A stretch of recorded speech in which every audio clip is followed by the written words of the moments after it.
पुरानी पेंशन की बहाली के मुद्दे पर आंदोलित सरकारी कर्मचारियों के बढ़ते प्रभाव और दबाव ने प्रधानमंत्री नरेंद्र मोदी को झुकने के लिए मजबूर कर दिया है और यही कारण है कि प्रधानमंत्री नरेंद्र मोदी अब पुरानी पेंशन की बहाली के मुद्दे पर आंदोलित सरकारी कर्मचारियों की मांगों को लेकर के थोड़ा ज्यादा गंभीर और संजीदा होते हुए नजर आ रहे हैं। और माना यह जा रहा है कि प्रधानमंत्री नरेंद्र मोदी बजट सत्र से पहले ही पुरानी पेंशन की बहाली के मुद्दे पर आंदोलित सरकारी कर्मचारियों को लेकर एक बड़ा निर्णायक फैसला ले सकते हैं। माना जा रहा है कि जिस तरीके से पुरानी पेंशन की बहाली के मुद्दे पर आंदोलित सरकारी कर्मचारियों ने अपने आंदोलन के प्रभाव और दबाव के दम पर प्रधानमंत्री नरेंद्र मोदी की सियासी जमीन पर बट्टा लगाया, उसके नाते से प्रधानमंत्री नरेंद्र मोदी अब पुरानी पेंशन की बहाली के लिए नए विकल्प पर चर्चा करना शुरू कर चुके हैं। माना यह जा रहा है कि जिस तरीके से तमिलनाडु की सरकार ने टैक्स लागू करके पुरानी पेंशन की बहाली के मुद्दे पर आंदोलित सरकारी कर्मचारियों के आंदोलन के बड़े प्रभाव को कम कर दिया है, ठीक उसी तर्ज पर प्रधानमंत्री नरेंद्र मोदी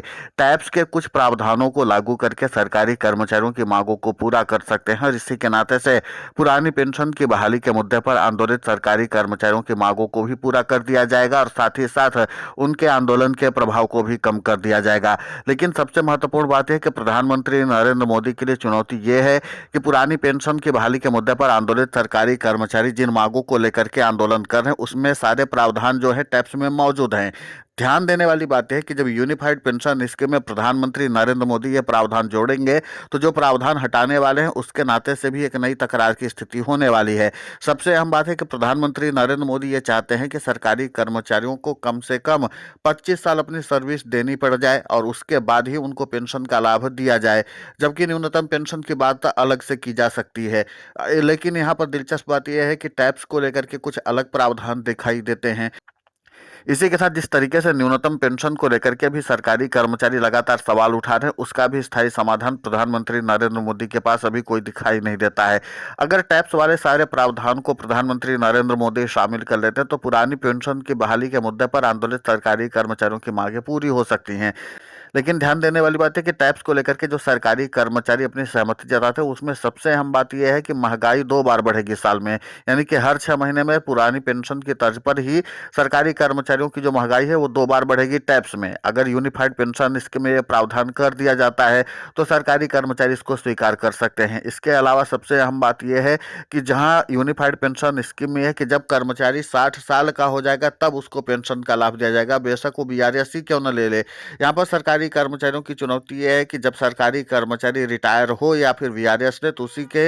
रिटायरमेंट के दिनांक से ही उसको पेंशन का लाभ दिया जाए। तो तमाम तरह के जो प्रावधान है उस पर प्रधानमंत्री नरेंद्र मोदी अब विचार करने पर जुटे हुए। माना यह जाए कि बहुत जल्द तमिलनाडु सरकार के तरफ से जो लाया गया है तमिलनाडु एश्योर्ड पेंशन स्कीम, उस एश्योर्ड पेंशन स्कीम का गजट जो है प्रधानमंत्री नरेंद्र मोदी ने मंगवा लिया है और उस पर अध्ययन करना शुरू कर चुके हैं। माना जा रहा है कि इसको पर अध्ययन करने के बाद ही प्रधानमंत्री नरेंद्र मोदी पेंशन विभाग के सचिव वी श्रीनिवास, कैबिनेट सचिव टीवी सोमनाथन, वित्त सचिव के साथ प्रधानमंत्री नरेंद्र मोदी अलग से बैठक करेंगे। इसके अलावा वित्त मंत्री निर्मला सीतारमण, नीति आयोग के अध्यक्ष और आरबीआई के गवर्नर से भी बातचीत कर सकते हैं। प्रधानमंत्री नरेंद्र मोदी इस बात को अच्छे से जानते हैं कि अगर हम टैक्स वाले प्रावधान लागू करते हैं यूनिफाइड पेंशन स्कीम में, सरकारी कर्मचारियों की ओपीएस वाली मांग पूरी हो सकती है। लेकिन ध्यान रहे कि जिस तरीके से यहाँ पर सरकारी कर्मचारियों की मांगे आ रही हैं उसमें सबसे बड़ी बात यह है कि भारी भरकम एक खर्च प्रधानमंत्री नरेंद्र मोदी के खाते पर भी पड़ने वाला है, क्योंकि जाहिर सी बात है कि पूरे देश में यूनिफाइड पेंशन स्कीम को इस तरीके से प्रावधानित करके लगाया जाएगा, यानी कि लागू किया जाएगा, तब सरकारी कर्मचारियों की सभी मांगों को पूरा करना भी प्रधानमंत्री नरेंद्र मोदी के लिए एक बड़ी चुनौती सिद्ध हो सकता है। यहाँ पर ध्यान देने वाली बात यह कि पुरानी पेंशन की बहाली के मुद्दे पर आंदोलित सरकारी कर्मचारियों ने टैक्स को लेकर के सहमति जताई है, लेकिन यूनिफाइड पेंशन स्कीम में जो प्रावधान और सुधार किए गए हैं उसके बावजूद भी सरकारी कर्मचारी उसको स्वीकार नहीं कर रहे हैं। अब देखना महत्वपूर्ण यह होगा कि पुरानी पेंशन की बहाली के मुद्दे को लेकर के जो प्रधानमंत्री नरेंद्र मोदी लगभग जो बातें कर रहे हैं उसमें यह माना जाए कि 50% टैक्स के जो प्रावधान है उसको यूनिफाइड पेंशन स्कीम में शामिल कर सकते हैं। लेकिन इसको शामिल करने के लिए प्रधानमंत्री नरेंद्र मोदी क्या प्रक्रिया अपनाएंगे ये देखना महत्वपूर्ण होगा। लेकिन पुरानी पेंशन की बहाली के मुद्दे पर आंदोलित सरकारी कर्मचारियों ने इस बात की मांगों को प्रमुखता से उठाना शुरू कर दिया है कि इस बार के बजट सत्र में सरकार सरकारी कर्मचारियों की पुरानी पेंशन की मांगों को भी पूरा किया जाए और जो पुरानी पेंशन हासिल किए वो सरकारी कर्मचारी हैं, यानी जिनकी ओपीएस चल रही है, पूर्व के सरकारी कर्मचारी हैं 2004 के, उनके पेंशन बजट को भी बढ़ाया जाए। तो सरकारी कर्मचारी अब उन सभी वर्गों को अपने साथ जोड़ने की कवायद में जुटे हुए हैं और इन सब के बीच में प्रधानमंत्री नरेंद्र मोदी किन किन विकल्पों पर चर्चा करते हैं ये तो देखना महत्वपूर्ण होगा। लेकिन अब ये माना जा रहा है कि जो बजट सत्र आने वाला है उस बजट सत्र में पुरानी पेंशन की बहाली के मुद्दे को लेकर के कई बड़ी और अहम बातें होने वाली हैं। प्रधानमंत्री नरेंद्र मोदी खुद चाहते हैं कि पुरानी पेंशन की बहाली के मुद्दे पर जो आंदोलित सरकारी कर्मचारी हैं उनके आंदोलन पर विराम लगाया जाए। आपको बता दें कि तमिलनाडु के मुख्यमंत्री एम.के. स्टालिन ने भी इस समय पर इस टैक्स वाला दांव को खेला है जब सरकारी कर्मचारी 6 जनवरी को राज्य में व्यापक और बड़े आंदोलन करने वाले थे। कई कर्मचारी संगठनों ने तो अनिश्चितकालीन हड़ताल पर जाने का ऐलान कर दिया था। ठीक उसके पहले ही टैक्स का ऐलान करके तमिलनाडु के मुख्यमंत्री ने एक बड़ा मास्टर स्ट्रोक चला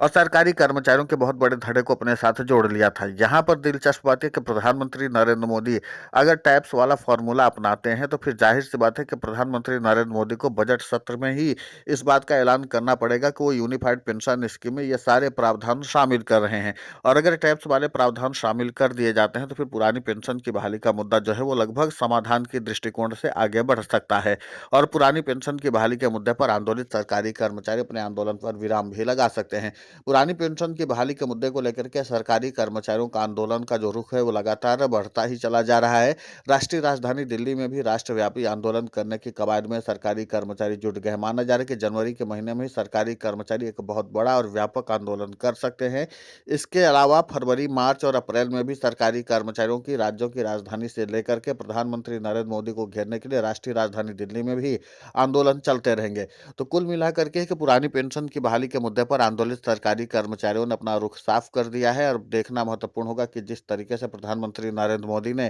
टैक्स का गजट मंगाया है उस टैक्स के गजट में प्रधानमंत्री नरेंद्र मोदी पीएफआरडीए के चीफ के साथ खुद वित्त विभाग के सचिव, पेंशन विभाग के सचिव जो हैं सबके साथ बैठ करके क्या निराकरण निकालते हैं। और अगर टैक्स के वाले प्रावधान प्रधानमंत्री नरेंद्र मोदी अमल में लाते हैं तो सरकार को एक अलग से वित्तीय बजट बनाना पड़ जाएगा और उसके बाद ही प्रधानमंत्री नरेंद्र मोदी सरकारी कर्मचारियों के ओपीएस आंदोलन पर विराम लगा सकते हैं। फिलहाल इस पूरे मामले को लेकर के प्रधानमंत्री नरेंद्र मोदी नए सिरे से विचार विमर्श करने में जुटे हुए हैं। अब देखना यह होगा कि पुरानी पेंशन की बहाली के मुद्दे पर आंदोलित सरकारी कर्मचारियों के प्रभाव के आगे क्या प्रधानमंत्री नरेंद्र मोदी कोई बड़ा और निर्णायक फैसला ले सकते हैं, क्योंकि सरकारी कर्मचारी भी इस पूरे मामले को लेकर के साफ कर चुके हैं कि उनको ओपीएस चाहिए और हूबहू ओपीएस की बहाली चाहिए। और अगर हूबहू ओपीएस की बहाली करनी है तो टैक्स वाला फॉर्मूला फिलहाल सरकारी कर्मचारियों को पसंद आ रहा है। ध्यान रहे कि इसका जब गजट सामने आएगा उस गजट में सरकारी कर्मचारियों को क्या कुछ संतोषजनक जवाब मिल पाता है, ये भी अपने आप में देखने लायक बात होगी। फिलहाल इस पूरे घटनाक्रम को लेकर के